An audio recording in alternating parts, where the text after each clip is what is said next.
It was a late afternoon when I stepped through the front door. The house smelled faintly of coffee, and the warm light from the kitchen spilled across the floor. I thought I could face him with a smile as if nothing had happened. But the moment I saw James sitting at the dining table, I realized his silence was louder than any words of anger could be. He didn't look up, he didn't move, he just stared at the table as if it held the weight of the world. I froze for a moment, unsure how to break the tension. Finally I said softly, "Hi."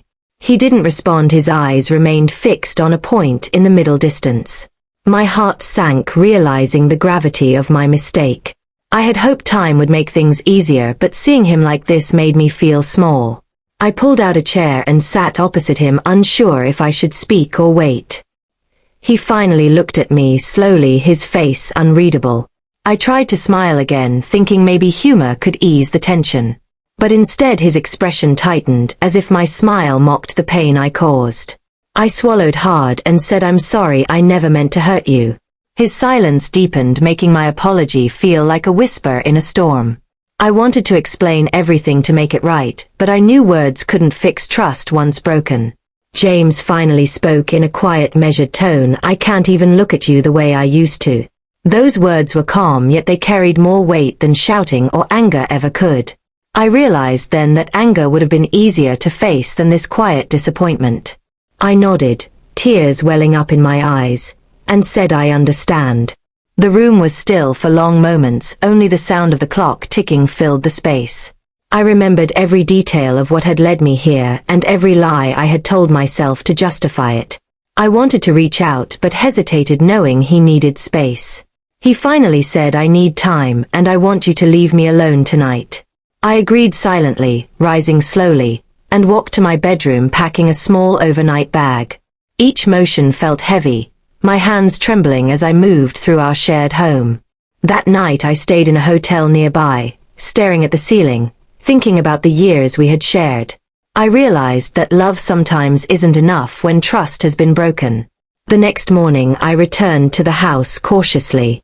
James was in the living room, staring out the window as if seeing through time. I asked if we could talk, and he gestured for me to sit, but didn't look at me directly.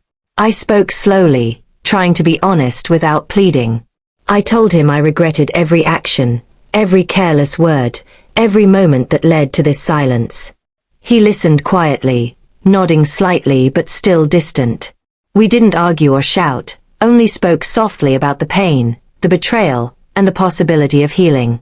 Over the next weeks, I gave him space and focused on proving through small acts that I was committed to change.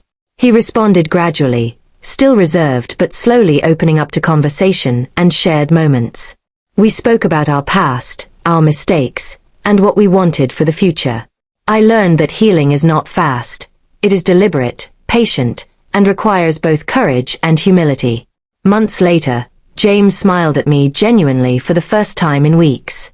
It wasn't the wide, carefree smile of before, but it was honest and it carried hope. We started rebuilding, one day at a time, respecting boundaries, and communicating openly. I understood that trust, once fractured, takes time to repair, but it is not impossible. The silence that had once been louder than anger slowly transformed into quiet understanding. One evening, as we sat together on the porch watching the sunset, he whispered, "Thank you for not giving up." I realized then that surviving a mistake doesn't erase it, but it can create a stronger foundation if both choose to stay. And I promised myself that I would never take our bond for granted again.